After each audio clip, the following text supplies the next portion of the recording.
ในหัวใจมันลำรออยากจะมองหน้าเธออีกสักทีก่อนจะลาเธอไปคนใจดำหน้าตาดี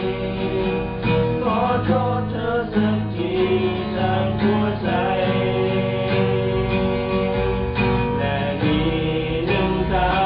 ำที่ยังค้างในคำพูดลูกผู้ชายซึ่งชอบเธอ